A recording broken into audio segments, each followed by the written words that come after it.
War Pugs, it's time. Time to talk about one of the greatest figures in the entire width and breadth of the immense sea of lore that we so love and enjoy.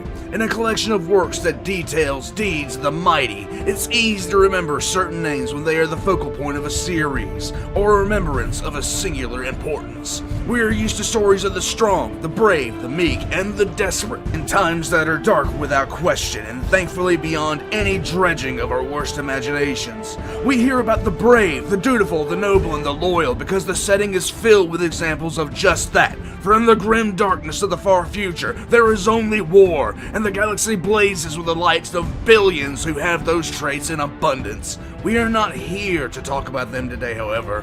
We're talking about another trait. A trait that is normally reserved for the titans of the setting. A trait that makes the subject of today's Voxcast stand apart. There are many in the setting who have had this trait, but not like him.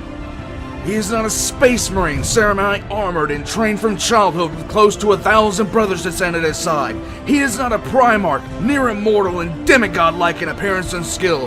He is not close to any of them. He is just human. Not psychically enhanced, or subject of extensive biometric implants, nor is he rich beyond the dreams of Midas. He is just human. He is a product of training and study, of leadership and constant testing. And when it comes to the heroes of the Imperium, he stands at chest tight among titans. He stands in a place reserved for Primarchs and Chapter Masters, Saints and some of the greatest generals to exist. He stands. Perseverance is the ability to stand, to continue, despite any hardship, to sacrifice. Perseverance is the ability to take injury, to take risk, and to stand alone if needed. Perseverance, to hold on, no matter the cost, to endure, to stand against a mountain, to hold back a tsunami, and inspire others to do what should be impossible. Both piety and hate echo in his every word. He should not hold rank here, not to the degree he does. He is merely a commissar in the Imperial Guard. Yet to the humans at this war council, and the citizens of Armageddon, he is the old man. A beloved hero of the Second War 57 years ago.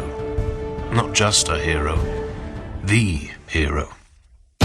Welcome as I finally dive into the origins, the life, and the legend of one of the greatest heroes of the Imperium. Join me as I talk about the hero of Armageddon, Old Baali, the Old Man, the undisputed Lord Commissar Thunder Chad von I'm McLoving-It himself, Commissar Sebastian Yarrick!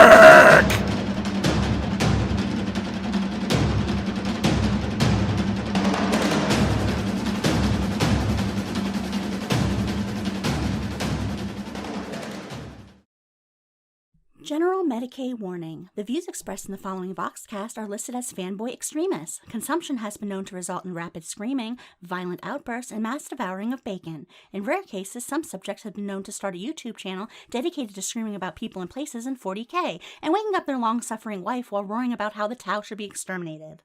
If you find yourself wanting to build a claw arm out of a car engine or attach a laser pointer to your eye, or if you find yourself attempting to attack a shrubbery with a saber because you believed it to be a form of sapient fungus, please seek medical help immediately.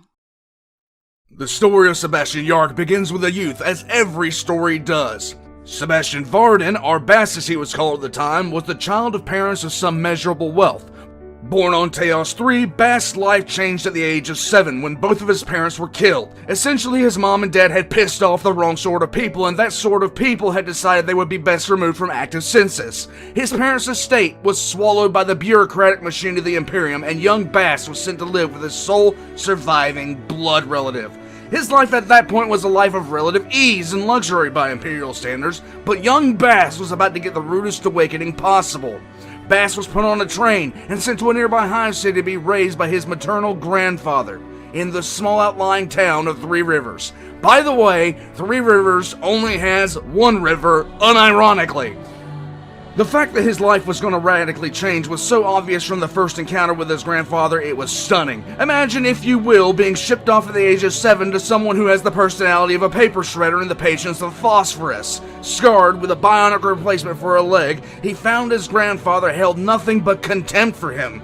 Bast's grandfather was a brutal man, an ex-Imperial Guard veteran who had lost more than just a leg. Known as the Sarge, Bast's grandfather made a living by being a local enforcer for a man named Sheridan, whose influence Bast never really understood. Essentially, Sheridan was a local crime lord, and Bast's dear old granddaddy was the guy who showed up with a 2x4 to remind you that you owed by beating the rest of the stuff distracting you out of your head. What's clear is that Sheridan not only paid Sarge as an enforcer, he also held an intense and deep respect and downright admiration for the old veteran. Bast would eventually find out from Sheridan that not only was his grandfather a veteran of several campaigns, to many, the Sarge was a war hero. Bast was enrolled in the local school and instantly attracted the attention of a bully named Craven. Craven, what the hell? What kind of cruel parents named their kid a synonym for coward? Bast, prior to his new life in Three Rivers, had never had a reason to be afraid. Craven and a group of boys gave him a reason. Three Rivers might not be a rich place, but it did offer value menu beatdowns by the score. Bast was bullied mercilessly, and then beaten mercilessly, all on his first day at the new school. Bast didn't know how to defend himself, certainly not against a group of boys all larger and stronger than him, not even verbally. He didn't even know how to talk trash. He never even landed a physical or an emotional punch. After being beaten to the point where he was almost sure they were gonna kill him, Bast laid in the street. He learned a hard lesson as he lay bleeding. No one was coming to help. No one cared. Come on down to live in Three Rivers. Meet the locals. Bleed in the streets. Bast's grandfather patched him up and told him if he ever got tired of being a victim, to let him know. After another beating, and when Bast was being bandaged by the Sarge, Bast confronted his grandfather about his time in the Guard. Sarge lashed out at Bast, and it's the only time that we learn that Bast's grandfather has been dishonorably discharged from his regiment, been stripped of all of his medals, and had received 50 lashes. The fourth time Craven's group assaulted Bast, he came home with a stab wound from a box cutter. Bast had tried to defend himself yet again, and this time he actually landed a shot. The stab wound was his reward. He had walked home, alone, bleeding, with no one to step in and help him. At the age of 7, Bast had lost his parents, his home, his security, and anything that could be remotely considered comfort. When he got home, he demanded Sarge teach him, and teach him the Sarge did. To say the Sarge was a good teacher kind of glosses over the point that the Sarge rewarded failure by beating him like it was a religious ceremony. Sarge was a brutal, relentless trainer, demanding nothing but perfection.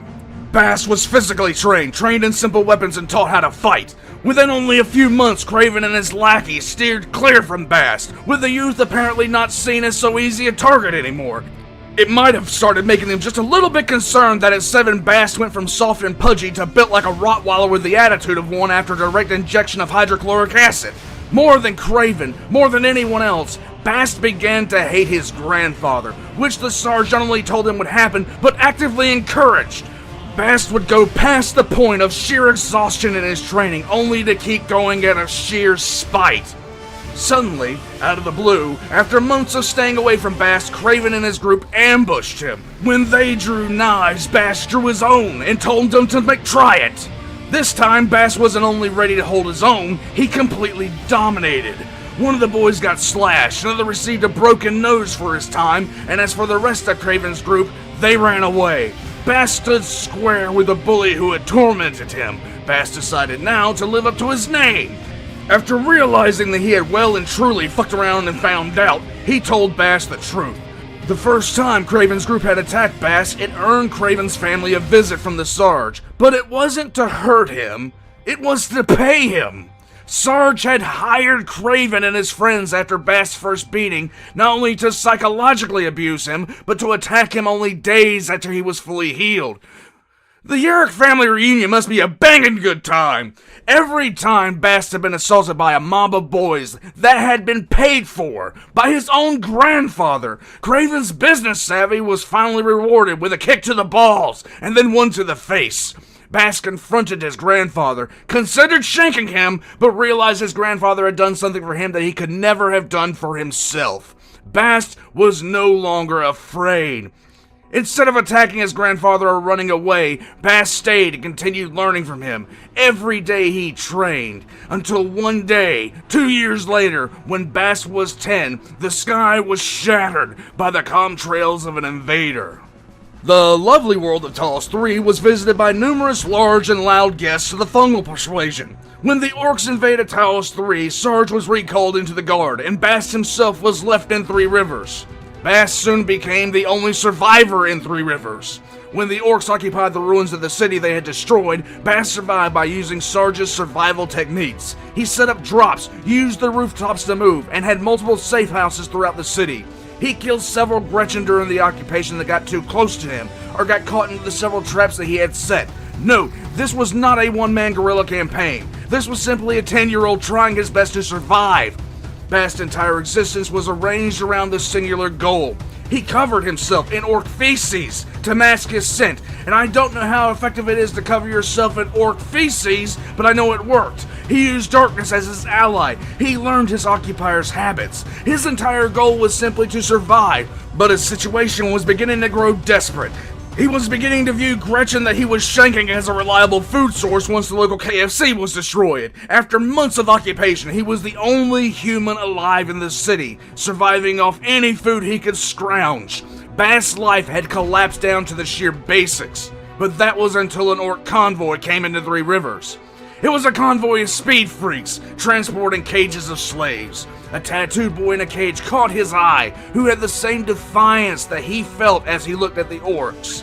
Bast hadn't spoke to anyone in months, hadn't had a friend in years. He wanted to get to this other kid and free him, but what to do?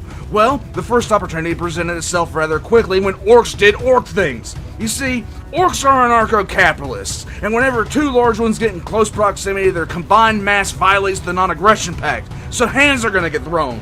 The biggest orc from the convoy decided the biggest one currently in town had violated the terms of the agreement by existing in range of his fist.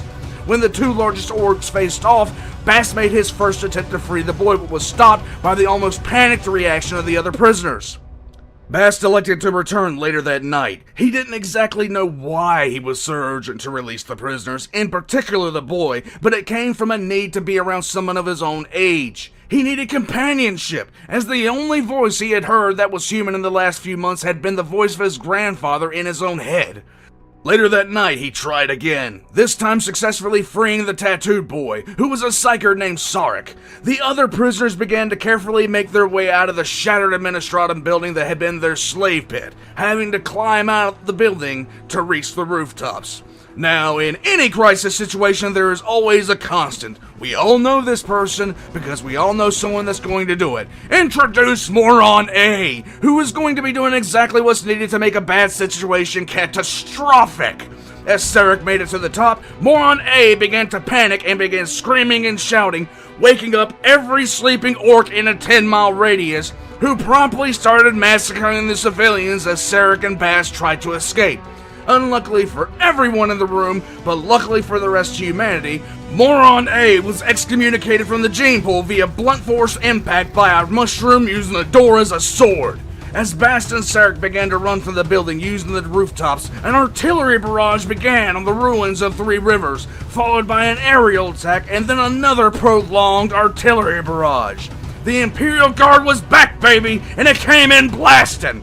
Our two boys, Bast and Yarrick, however, were in the firing line. Bast and Yarrick escaped from the rooftops into the sewers, and just at the point where they climbed out to escape the town itself, which was currently being shelled into a parking lot, shots rang out in the dark. Yarrick got dropped before a very human voice called a ceasefire. A guardsman came out of the dark, leading a tank group. Bast stood in shock as he looked down at his dead friend. The guardsman laughed, noticing the tattoo on Yarrick's head, and he knew what it signified. It signified that Yarrick was a psyker.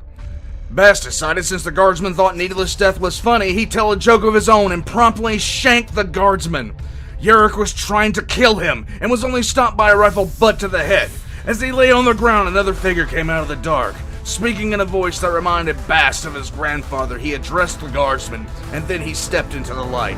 A scarlet sash hung on his waist, covered only by the greatcoat he wore. His head was crowned by a pointed hat. Bass had never seen a commissar. The commissar immediately recognized what Bass being alive, his appearance and all, actually signified, and was impressed. When the commissar asked for his name, he almost gave his family name, which was Varden, his father's name. But he stopped. He looked down at the blood-slicked knife in his hand, his grandfather's knife. That old man had made him what he was, and he would carry that name for the rest of his life. And for the first time, he spoke his name aloud. Sebastian Yarrick. Yarrick impressed the commissar so much that the commissar opted to nominate him for enrollment at the Schola Progenium, and while he was there, he met a friend in the form of Dominic Seroff. Dominic was a complete edgelord and inducted Yarrick into his edgelording ways. Both of them were being a terror at the Scholar to classmates and instructors alike, stopping just at the point where someone would say they were going to become wall decorations. You see, funny thing about the Scholar, if you screw around enough where you piss off the instructors just enough, they'll cast you in resin while you're still alive. This does lend to a bit of a risk being caught being a little piece of crap and winding up with a Pikachu face permanently. At some point before he graduated, he learned the Orcus language from a man who had fought the Orcs before and had become their prisoner. Both Seroff and Yarrick were trained as Imperial Stormtroopers, and if you don't know, Imperial Stormtroopers are about as elite as you can get without a suit of power armor and a bunch of organs being jammed into your body, and they aren't far behind Space Marines at all levels, honestly. After a few years being the cream of the crop, they decided to take the whole I'm a dude bro thing to a whole new level. They both decided at the same time that being a commissar would be just frickin' dandy, and excelled at the training and discipline aspect. Both of them got their sashes that marked them as commissars under the tutelage of Lord Commissar Rasp. Within days of them getting their sashes, they were dispatched to the 77th Mortizian Infantry Regiment and sent to the local world of Mythicus. Yarrick learned quite a lot from Rasp, namely the importance of making a banging speech and understanding political maneuverings. They were on Mythicus to put down a rebellion involving a local lord, and did it with gusto, until suddenly chaos. Yarrick's first battle as a commissar involved massacring a bunch of edgelord cultists, and everything was going smashingly, until a literal defiler walked out of a keep, and instantly one-shot the leader of the Imperial Army. This had upsides and downsides. One, Yarrick got to be a part of killing a defiler, which was no mean feat. Secondly, the new leader of the army didn't have the same attitudes as the first. The first general had an attitude of show up, issue beatdown, and leave. The new one wanted to make sure that everything was all good in the hood, which meant they weren't going anywhere. Well, here's the thing about the planet they were on. Mythicus' political landscape was a problem.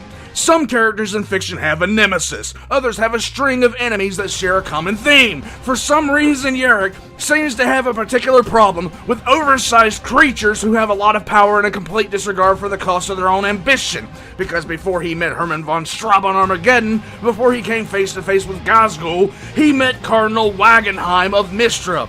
You see, Walrasheim was committing wholeheartedly to, quote, furthering the interest of the ecclesiarchy, and, quote, rooting out heresy, and, quote, protecting the God Emperor's realm. Now, I will translate those last three statements into what he was actually doing. Cardinal Chunky was abusing his power to tie the nobility into a position where they would either have had to fight back or simply cease to exist, destabilizing the planet both politically and economically, and making little to no secret that he was doing this because he felt like there was nothing they could do to stop him.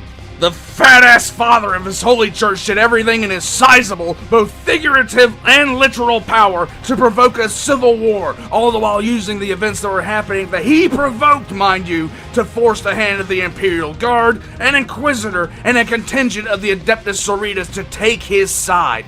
Literally everyone planet-side saw right through what he was doing, but he had handled the situation in such a way that any outsider looking from the outside in, with no context, would just see a cardinal doing his job.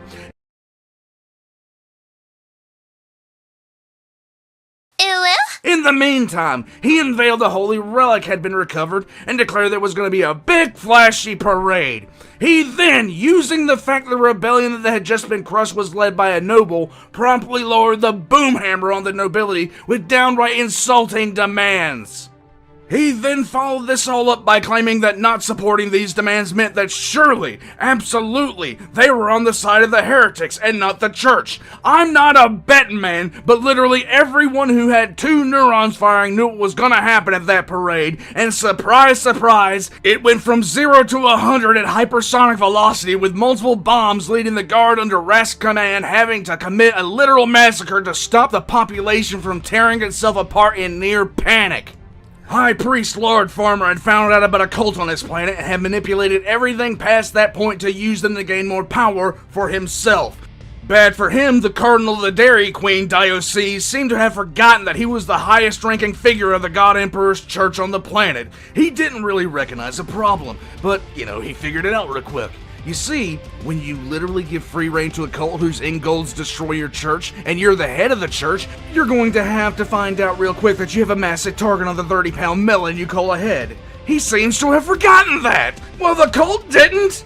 In what was no more or less pure poetry, Bishop Busty found that he had committed a FAFO order of the 8th degree as the entire city became, in layman's terms, an abject hellhole. The leader of the PDF had turned traitor, the guard was ambushed at literally every turn, and Lord Commissar Rasp himself was taken captive.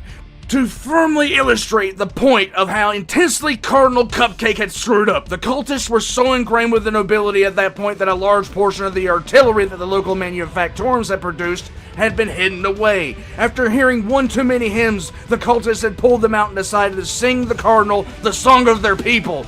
They promptly leveled the base of the 77th and 110th Regiments of the Mortizian Imperial Guard. All armor, all air power, vanished in a single stroke. After that opening hymn was concluded, they turned the Earthshakers and Basilisk onto the city itself. Waddleheim, given that he was an avid follower of Saint Swissroll, the patron saint of Little Debbie, he had apparently thought the world was a cake and tried to take a huge bite, only finding out mid-chomp that he had bitten into a landmine. So let's do a recap of Father Fatboy's follies. He had provoked an entire social-economic group that controlled a large amount of wealth and manpower into literal heresy because he was too much of a bastard not to step on a neck that he was allowed by law to step on. He had used a cult that he knew existed to further his goals, all the while dismissing literally everything that could point him in the general direction of how bad he was screwing up. He hilariously overestimated his own control of the situation while overwhelmingly dismissing the hornet's nest he was poking at, and the hornet's nest that had gotten his hands on a ton of artillery and were now actively sieging and shelling the entire city. Prior to the beginning of this siege, we saw how Commissar Yarrick was performing in the field, but damn man, what an absolute legend. He was the commissar of a company of men under command of Captain Saltern, whose field experience can best be described as non-existent. Yarrick could have, about 30 times over, pulled his sidearm and flat out executed or at the very least relieved him of command, and he actually thought about doing it. He didn't, because even though Saltern was hesitant, he was actually honest, and he wasn't stupid enough to get himself or his men needlessly killed. In short, Yarrick recognized the potential in him. Without ever alerting the men that their captain was second-guessing and doubting himself, Yarrick essentially taught the captain how to lead and how to project confidence in front of the men. While the captain was completely out of his depth, Yarrick appreciated the fact he could actually acknowledge it and silently insisted the captain convey Yarrick's recommendations as the captain's personal initiatives. Yarrick guided Saltern, mentored him, and made sure the men under Saltern's command never once saw it. These are not the actions of a glory hound. These are the actions of a commissar by writ and measure, fulfilling his oaths and his duties to the absolute best of his ability. In the middle of the artillery barrage, he was literally standing up while everyone else was laying down, mocking the cultists that were currently shelling them, and literally face-tanking high-explosive rounds close by without flinching, with his only thought not to be taken off of his feet. In fact, multiple times he stood ready to face-tank literally anything for the sole reason that he felt like he needed to be the symbol his men could strive towards. Yarrick is built different. He was such an unrelenting force that his guardsmen not only stood up in the face of an artillery barrage, but started charging the wall of the city to take defensive positions. Once he got there, he recommended they investigate the tunnels underneath the city, and everyone thought it was a great idea. And they thought it was such a great idea he should go himself. He was investigating that with Colonel Vinegar in the company of the 117th Armored Regiment, but considering all the armor that the regiment had been shelled straight to hell, well, technically it was the 117th Infantry Regiment at that point. What was happening while Yarrick was doing this? Well, Cardinal Corpulence was voiding his bowels at a level that shouldn't have been physically possible. By this point, the pious piggy had been squealing so loud that literally everyone knew he was a complete coward. When a sister superior feels the need to tell you, as a cardinal, that you aren't the center of the universe, and she doesn't care if you die, you have entered new ground. Speaking of same said sister superior, her name is Sethera. She's very important later, but right now, you just need to know 3 things. Number 1, she's an absolute Amazon. Number 2, she remains consistently 2 seconds from capping the Cardinal. And number 3, she has Grimaldi level shaming tactics. So how was Yarrick doing? Swimmingly! When a defiler literally stomped up from the ground, Colonel Vinegar and Yarrick had a disagreement. Apparently the good colonel had an issue with attacking armor without armor and wanted to retreat. Yarrick told him that they weren't going to retreat, and he needed to lead his men. Vinegar disagreed, said they were retreating, and Yarrick decided that Colonel Vinegar needed to be a little bit more open-minded, so he helped out the good colonel with a bolt round through the head. Then he grabbed a jetpack, jumped out of the window, solo killed the defiler, and only stopped afterwards so a guardsman could retrieve a wheelbarrow to cart around his damn balls! They were the biggest nuts she had ever seen. Yarrick, of course, had some explaining to do, for while commissars are usually clear to delete active service entries, they better have a really good reason to do it. His punishment, it wasn't really a punishment, it was more of a thing. Hey, you go do this. Oh, you're doing this because I shot the colonel. Oh yeah, haha, go. Now, Yarrick was the Imperial Guard's diplomatic liaison. But first, he had to hold the wall against a literal tide of heretics who more and more began to look like they were of the Tzeentchian variety. Once the sun rose, he got his comeuppance for blasting the commanding officer of the 117th. A diplomatic between himself, Cross the Inquisitor, a sister superior, the Adeptus Sororitas, who was really tall, and Grand Bishop Backflaps. After what was just about the most unproductive meeting ever, he stepped outside and was confronted by a bunch of his guardsmen. You see, one of his guardsmen was beginning to display an uncanny ability to figure out where bad stuff was and where it was coming from, and the other guardsmen were beginning to catch on that Private Lassie there was a very special boy. In other words, Yarrick had an unsanctioned psyker on his hands. Luckily for everyone involved, the unsanctioned psyker wasn't doing what you'd expect, i.e. trying to murder everyone in a 5-mile radius. Private Lassie was built different. He had Biggie as my homie tattooed on his right arm. Private Lassie let them know that something bad was 12 seconds from going down in the Ecclesiarchal Palace. Sure enough, when Yarrick got down there, he had an absolute party waiting on him with cultists in a pink car. What a blast! Sister Superior Sethros showed up with a whole bunch of sisters that applied bolters to problems. This changed everything for the sisters, who up until this point were grudgingly staying by Cardinal Cheesecake Factory and had more than enough reason now to go out and chase the people who were summoning literal demons. Waldenheimer with cheese squealed like the piglet he was, telling them that they were there to protect him. Our Lady of the Verbal Backhand informed him that to his own surprise, he wasn't the most important thing in the Imperium. Yarrick decided the best course of action was going forth to commit the Great Train Robbery, and using the munitions train coming to resupply the army besieging the city as a literal Tsar Bomba to wipe out the heretics sieging it. Sneaking out of the city using a tunnel network, Yarrick, Sethero, and a hand-selected group of guardsmen boarded the train, took it over, rigged it for maximum speed, and when the happy heretics were getting ready to be resupplied, they promptly all got their munitions, promethium, and reinforcements delivered them at bullet train velocity. The entire heretic army was almost instantaneously obliterated. Unfortunately, the Grand Poobah heretic hadn't wagered everything on a siege. He had somehow gotten his hands on a Death Strike missile. Typically, a heretic getting his hands on a missile that can level literally everything in a 10-mile radius is a bad sign. Typically, you want to avoid this happening as much as possible.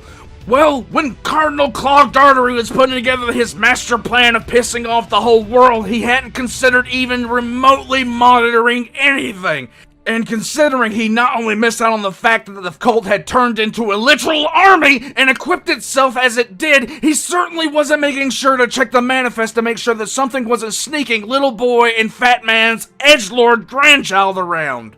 Yarrick didn't even know what was coming, but whatever it was causing Private Lassie quite a bit of the problems in the not having a seizure department. Hey, look, it's Private Lassie. Why is he shaking?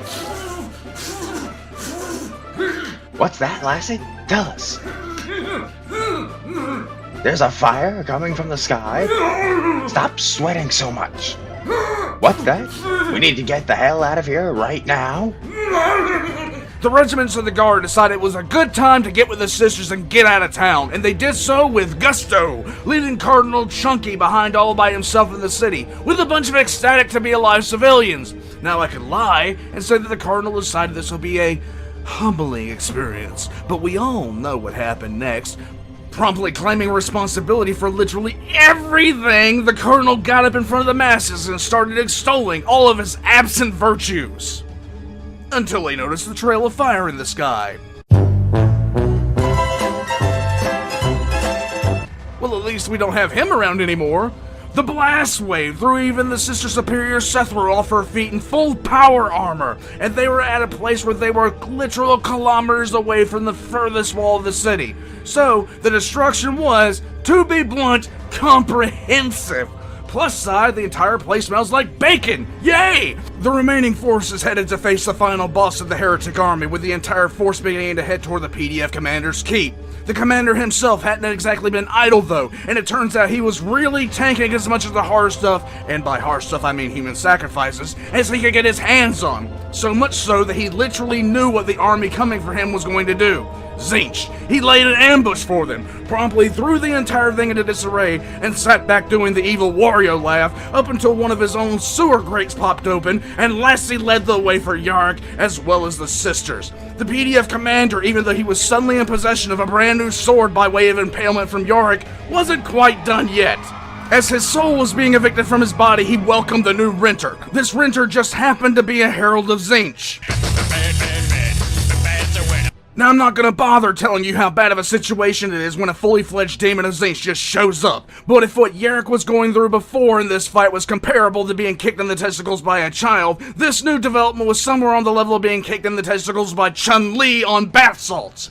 The herald grabbed hold of Yarrick, and when it did, Yarrick's mind flooded with visions of the future that would be revealed to him if he would only look. Yarrick flatly refused, doing everything in his power to block out the sights the herald was trying to show him, but the shadows still made it through. Yarrick felt a shadow pain in his right arm. He saw hulking shadows moving in dust, and a dull pain in his left eye. In the haze he made of his mind, he saw a hulking shadow, possessing an intellect and malice greater than he could have imagined. Finally, he felt a monster's jaws on his right arm. Yarrick isn't apparently a fan of fortune tellers, because he unloaded a few shells right into the herald's face. Of course, this pissed off the herald to no end, but right there to give the creature something else to pay attention to was Sister Superior Sethro. Unlike Yarrick, when the herald grabbed her, she actually looked. This had consequences. The day was saved when the Herald of Tzeentch got excommunicated from existence by Yarrick, the sisters, and Private Lassie, who went Kamehameha and understandably was trying not to lose his mind. It was only after, and I mean only after, Private Lassie saved everyone multiple times over and solved the case and helped the mission that the Inquisitor actually began to try to lecture people on why Lassie was a bad dog. The Inquisition, pissing on a gift horse any time it presents itself, only after using it until its use has run its course, of course. Private Lassie was taken to a black ship. Sister Superior Sethro had PTSD from being shown all possible futures by the Herald of Tzeentchian actually looking. Yarrick saved Lord Commissar Rasp only to execute him later, and the Cardinal with a city of millions got wiped out by a plasma bomb. All in a good day's work for the good old IG. Even on his first mission, Yarrick was not only resilient but monstrously slow, overcoming injuries and dealing with stupidity so painful it bordered on the extreme. By the midpoint of the campaign, his soldiers were following him, not because he told them to, they followed him because they wanted to. Yarrick was the symbol that he was striving to be, standing in the street while hell rained down from the sky, buildings exploding all over him while he walked calmly toward his next objective. Yarrick never once hesitated to be where the fighting was the thickest. He never let a possibility to be an example pass him by, and not once did he do it to grandstand. Not once did he do it to seek praise or recognition from his superiors. Yarrick did it because it was what he was supposed to do, and what he could do. Even if he was so beaten and bruised, moving made him want to pass out. He didn't stop when he was hurt. He stood in spite of it, refusing to allow his troopers to even see him display the slightest sign of discomfort, pain, or dismay. On repeat, in his own minds, were the words, "Be the example," and that he was, all the while saying he would never be the perfect example. Well, I want you to find a guardsman under his command that didn't think he was just that. Irony presented itself when the Mortizian regiments were relieved on the world by the 252nd Armageddon Steel Legion, the very regiment that Yarrick would himself lead almost 150 years later.